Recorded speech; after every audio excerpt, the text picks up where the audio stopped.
Good morning. Welcome to another edition of the Weekend Wrap Up. I'm your host for the day, Josh Blevins, here with Mr. Bill Anderson, as I believe David Thomas is on assignment. Well, David Thomas is missing in action. He is missing in action. He may have gone somewhere south of here. So Possibly. That's the rumor. That's the rumor. So we got a few things to cover. Actually, going to be pretty quick show. I feel like we don't have a lot of stuff unless we chase a rabbit trail or something. Right. But just want to thank our sponsors here in a minute. But I have an additional sponsor I'm going to add today because we are fueled this morning by Perfect Touch Dog Grooming. All right. I stopped at Southern Cup on the way in to get me my coffee, and I reached to hand them my money, and they said, no, don't pay this morning. Perfect Touch Dog Grooming has paid for your coffee. So they've been doing that pay it forward over there where all the different businesses have been supporting the coffee and stuff. So appreciate the free coffee from Perfect Touch Dog Grooming. So I thought I'd give them a plug. And absolutely. Let's hear from our other sponsors, and then we'll dive into the news.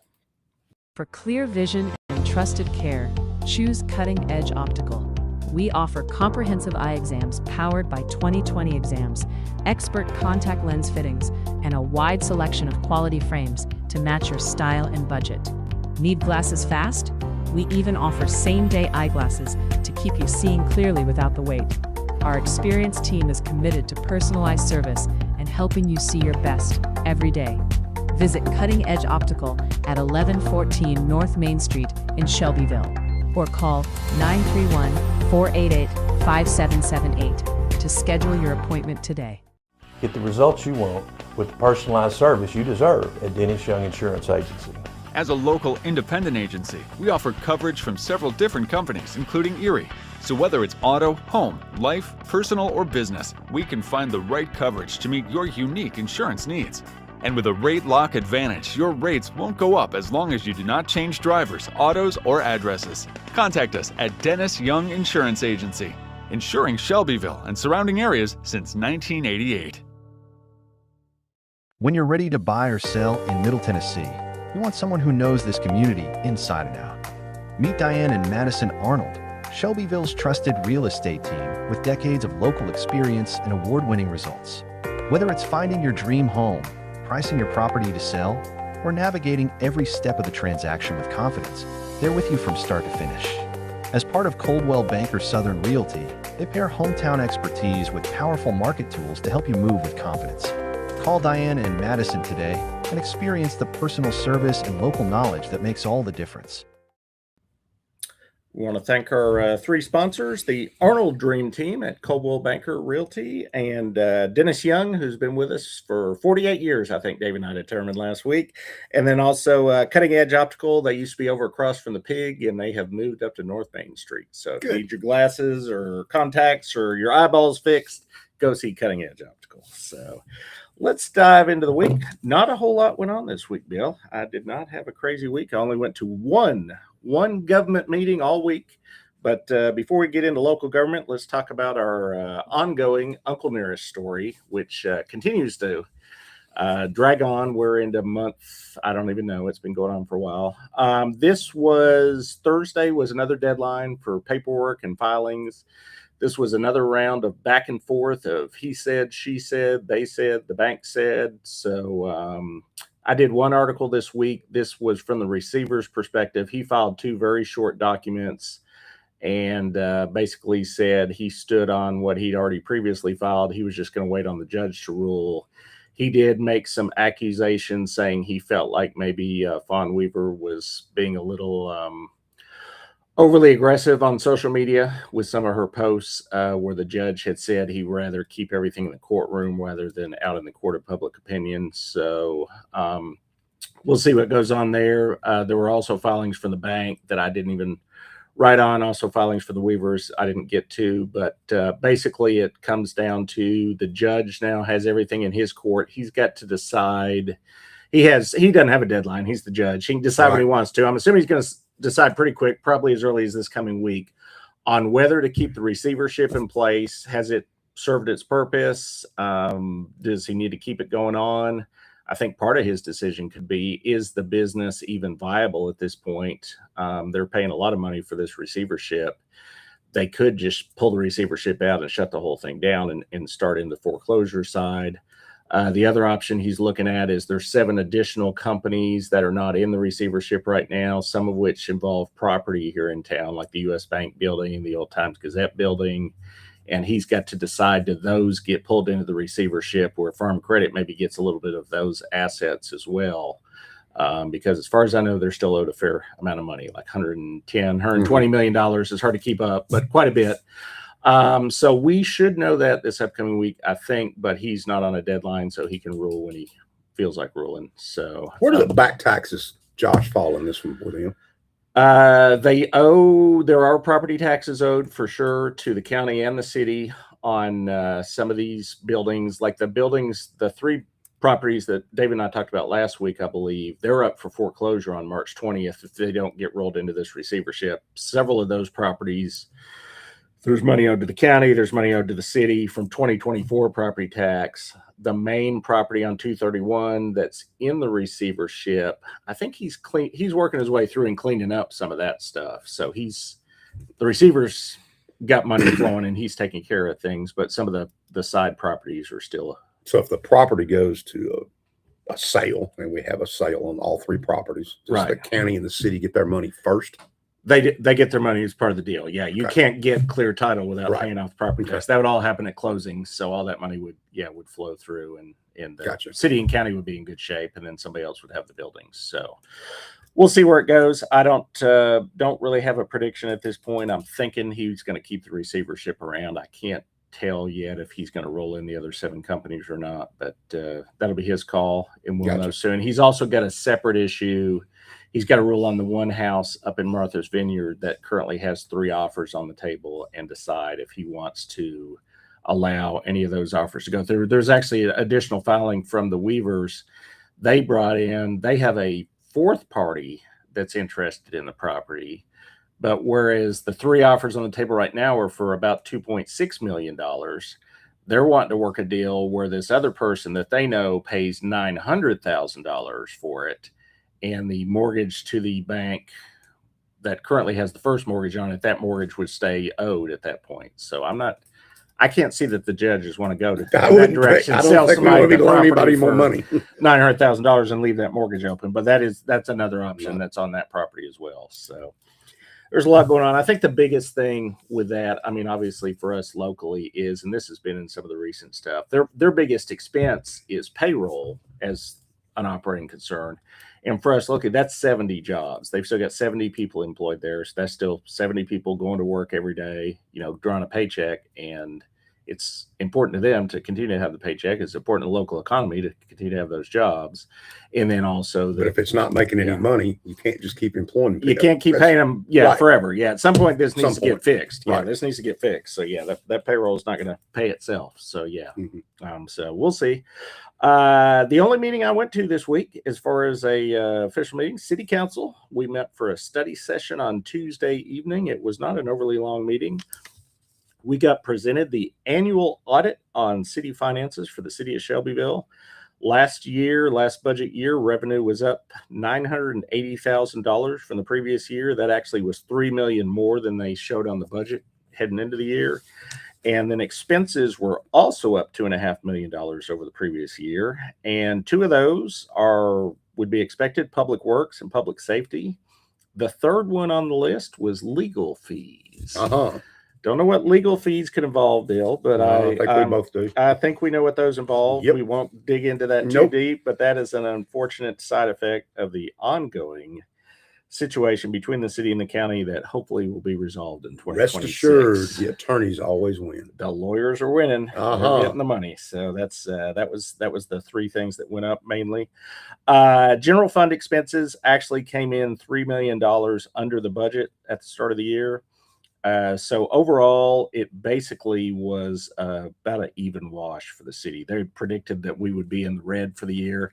And technically, on paper, they were in the red, $250,000. But on a $28.6 million budget, that's essentially a wash on that amount of money. So they didn't spend more than they made, really, but also didn't make a whole lot either. Sales tax was up over the previous year. The city operated on $10.3 billion in sales tax. That's a combination of local option and what they get from the state. and only 9 million in property tax. So I think that's the second or third year in a row now that the city budget is the majority funded by sales tax rather than property tax. So, and if you get into a city that does have a good retail economy, tourism, you look at a Mount Juliet or somewhere, you almost pay no city property tax in those type of cities because your sales tax covers all your expenses. So that would be the direction you would like to go as a community, is to try to get that going even better. So yeah, hopefully we can bring in a few more retail, grocery, a few other things, and maybe get those numbers even higher. So that would be the goal, because nobody likes to pay property tax, and that's one way to do it. So more businesses and less housing. Yeah, that's how it works. There was discussion of, and there will be a vote coming up on a tourism grant to the Community Clinic Gala. This is a event that they've had for the past, I don't know how often they had. I know they had it last year while I was there as well.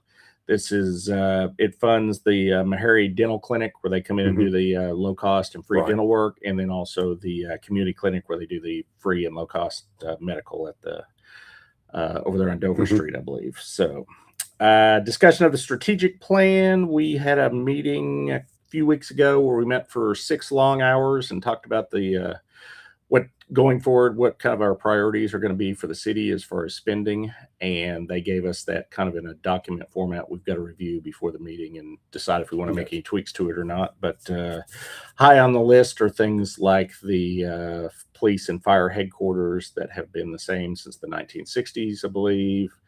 One that's coming up quicker than I thought, and we'll get to this in the next week's segment, the TACAN radios. The city, I believe, is going to be moving to TACAN radios very quickly. Additional things, we've still got the Riverview district going on downtown and stuff like that. So it's just kind of prioritizing those, because there's a lot of items that need money and there's only so much money to go around. So yeah, we'd rather not raise property taxes. So the big one on the agenda, and the big one that'll be in the upcoming week, Remington Farms PUD, Planned Unit Development. This is the development on Union Street. 400 single-family homes, 135 townhomes, I believe 128-ish acres, 158 acres maybe, including the 20 acres for the school and the 10 acres for commercial. So there was not as much discussion as I expected at the study session on this.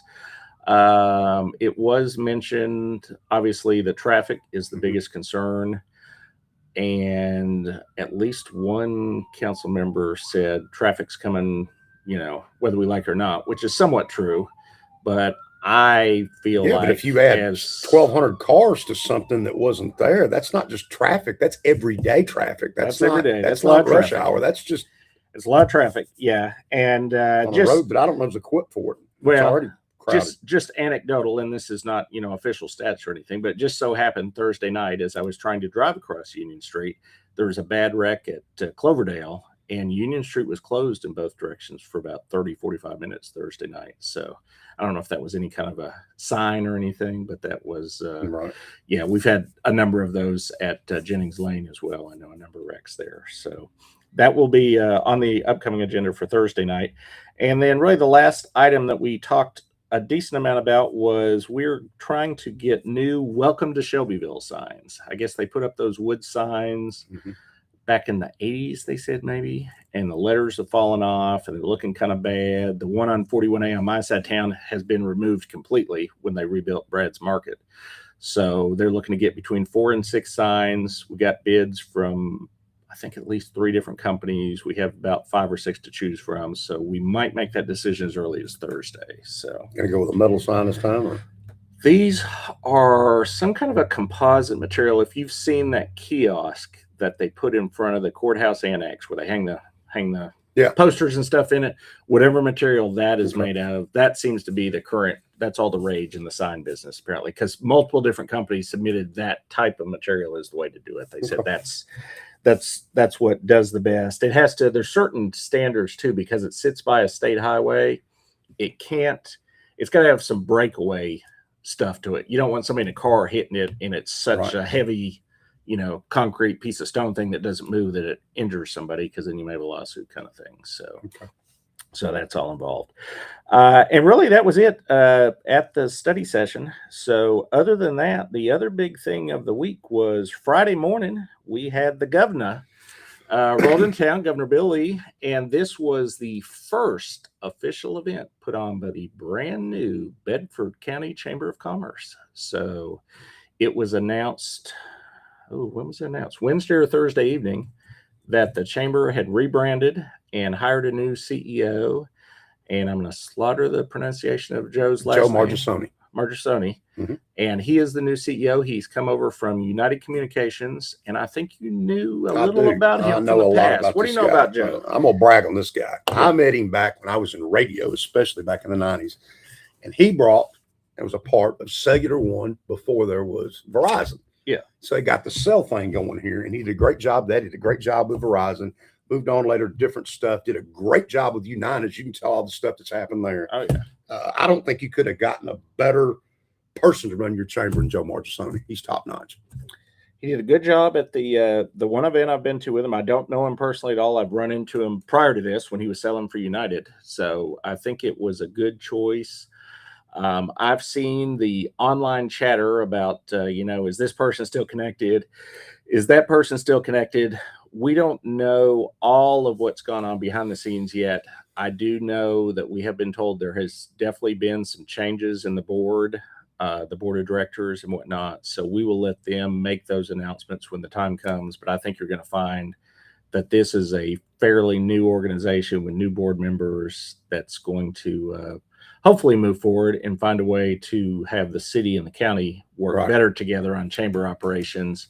The name was changed. It was previously the Shelbyville Bedford Chamber of Commerce. It is just now the Bedford County Chamber of Commerce. That was not done as a slight to the city of Shelbyville. That was done to make it more inclusive of the fact that Shelbyville is not the only city in Bedford County. Right. So, yeah, that's true. Yeah, we got Bell Buckle and Moore-Trace and Normandy and, Unionville and, whatever else. So they wanted to just have just go with the county name, which I think is probably a good idea. Yeah, so yeah, Joe's going to do a good job. I don't think he could have done any better than Joe Margisoni. So I think he's going to do a good job. We will have more from them. I believe David is trying to get them on to do an interview of some kind, of just let them tell their story in their own words. Right. And there'll be a rebranding. There'll be a new I'm sure there'll be a new logo, there'll be a new website, there'll be all that coming down the pike. So a lot going to happen there, and hopefully that'll all be good. That was all that went on this week. I don't want to go off on too many rabbit trails, but I'm just going to talk briefly. We have an election coming up, and I mentioned to a couple people at a couple different breakfasts I went to this week, I'm already getting kind of fatigued with the particularly in a particular race we have going on. We may have a race for sheriff going on, and I love both of our sheriff's candidates. But man, the drama around the edges is getting tiresome already. Right. So I've obviously I'm in the city. We don't really participate in the sheriff's race, but just the stuff on the edges that we've gotten complaints on different things regarding signs and this and that. And the guys are doing great. I just wish all the people around the guys were a little less. I think you always worry in something like this when you started early. Do you get voter fatigue? Right. Yeah. Well, I can tell you, I'm fatigued. We're not even close. I think some people are. So yeah. And they're both great guys. Oh yeah, great guys. Yeah, either one of them make a fine sheriff. They both make a fine sheriff. But man, if we could get rid of some of the drama around the edges, it sure would be nice. So, but I feel like it might turn into a long election season.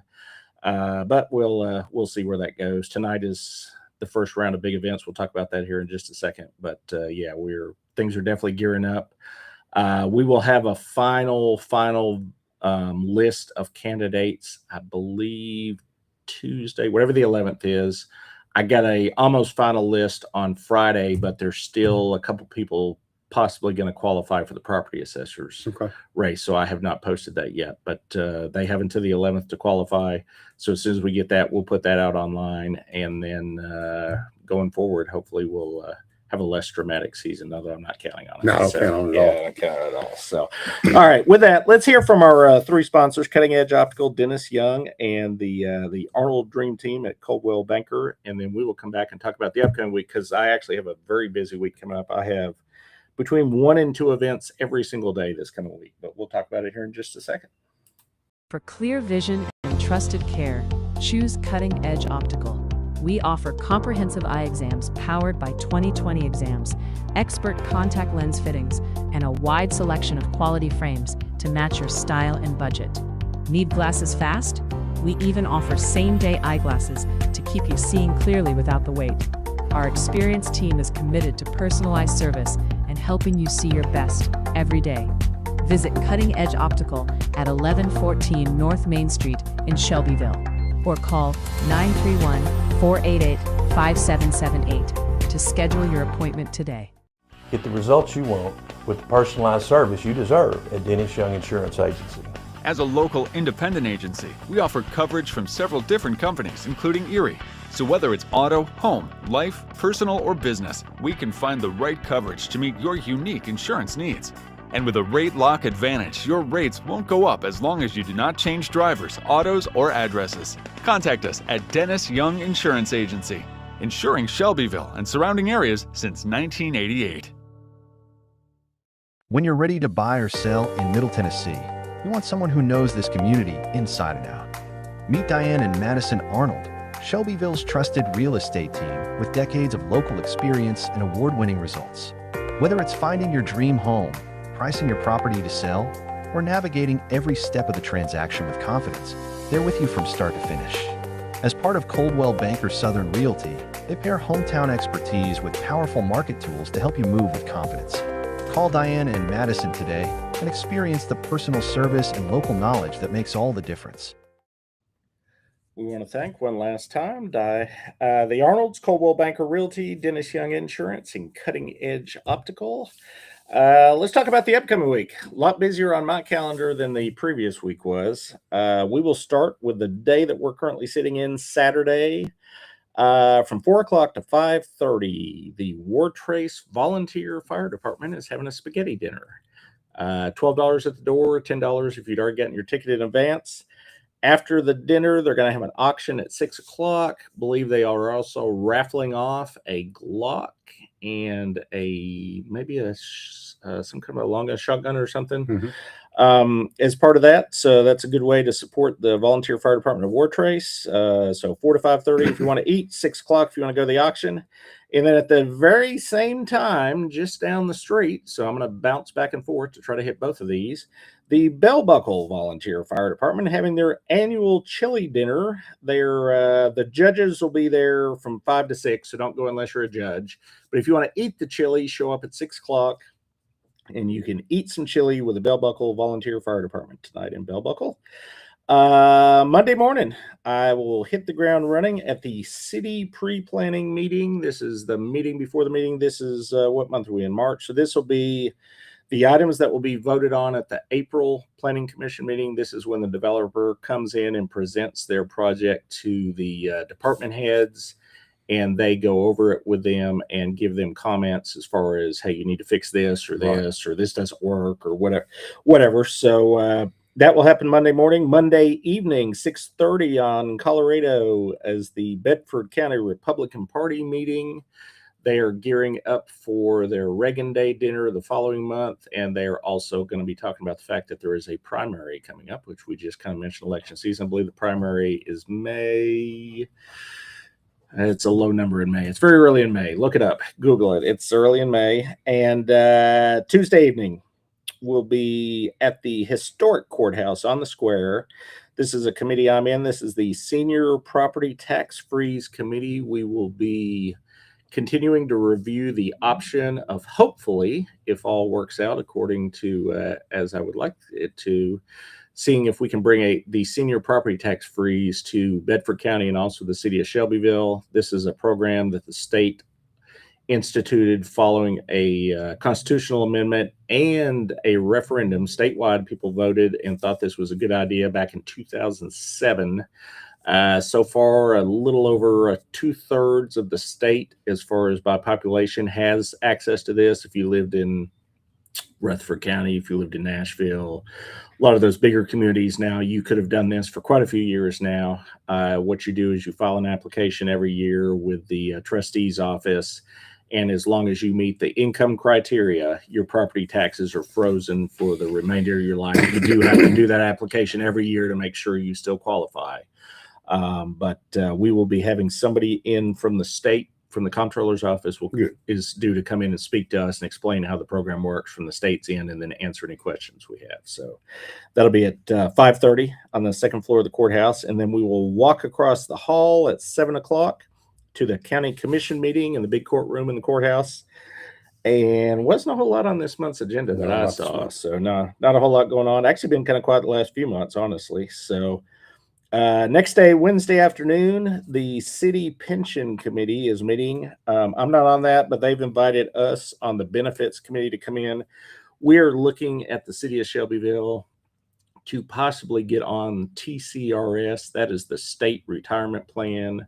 The benefit of that is, particularly for our first responders, fire and police, many, I don't know that I want to use the word most because I don't know the number, but a large number of the departments across the state are on that same pension plan. What that does is that allows you to go out and hire somebody with experience that's already on that plan. They're not going to look at a department that's not on there. They're not going to come to you to lose their pension, and they want to get their years added to their pension. So that's just another recruiting tool that we can use. And so it's a recruiting tool for the young guys that are coming in that gets them on the state pension plan and helps us hopefully with retaining employees. So we'll be looking at that Wednesday afternoon. Thursday evening city council meeting. We've got about a 3-page agenda. Right off the top, I believe it's the very first agenda item after the consent will be the Remington Farms PUD. There will be some type of vote on that. There would be, I guess, 3 options on a vote like that. You can approve it. If you approve it, it goes to the next month. You cannot approve something that big in one month. It takes two readings. You could deny it. If you deny it, it doesn't go to a second month. It dies. And the third is you can defer it or push it back to Planning Commission. Not a fan of that option. It has happened quite a few times, though, particularly with the more controversial ones. So we'll see what direction that goes on Thursday evening. Also, and this just appeared at the last second on our agenda, just thought I would mention it. We will be voting on, this came to us at the strategic planning meeting. We'll be voting on a $1.6 million contract with Motorola for TACAN radios for the entire city police and fire department. Also on that agenda is a memorandum of understanding between the city of Shelbyville and Bedford County, where our equipment will live on the towers that already exist in the county. So we'll be working together on that. And then Friday morning, got a ribbon cutting for the VFW. And then Saturday morning. What's the ribbon cutting for? They've done a big remodel inside. Okay. Yeah, I don't know if you've seen it online, but last month I went to the breakfast and it doesn't even look like the same place. So that's kind of a reopening ribbon cutting. And then Saturday morning is their monthly breakfast. I believe that goes from 7 to 9:30 or so on Saturday morning. That's a great breakfast too. People get out for that. That's $10. Yeah, all you can eat breakfast. Just eat and eat and eat. So yeah. So and it's all good breakfast food. So with that, that's the upcoming week. A lot more to do this week than there was last week, and possibly our Mr. David Thomas will be back from assignment next weekend. So we'll go through all. He may or may not have a suntan. He might. I don't know. I'm just saying. I hear he's gone somewhere south and warmer. I don't think he's spending a lot of time on the beach, but who knows? So, but with that, we will be back here, or at least I will be back. I will say this: let's hope David stops at a Buc-ee's on the way back. Oh, he's got to drop by Buc-ee's. He'll stop at Buc-ee's. He'll stop at Buc-ee's. So, Bill will not be back, I don't think, here next week with the news show, but I will be back here next week at the same place, same time, same channel, and we hope you